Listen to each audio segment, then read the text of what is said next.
Magandang umaga po, Ma'am Tess. Magandang umaga po, Mami. Good morning po. Meron lang po akong ilang mga katanungan. Sige po.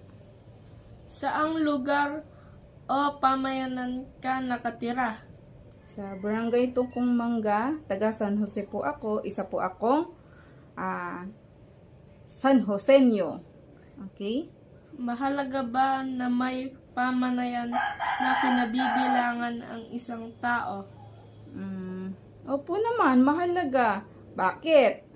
Dahil sa kanila tayo humihingi ng tulong o suporta.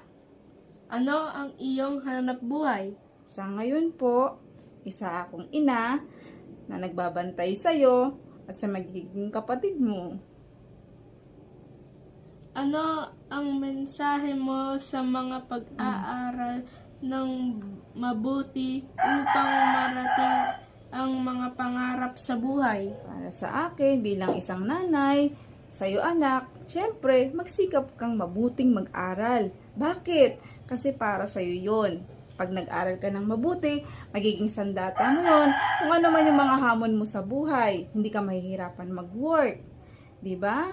Nasa isa kang magandang pamayanan. Kaya dapat mag-aaral ka ng mabuti. Okay? Thank you po. Thank you po. Okay.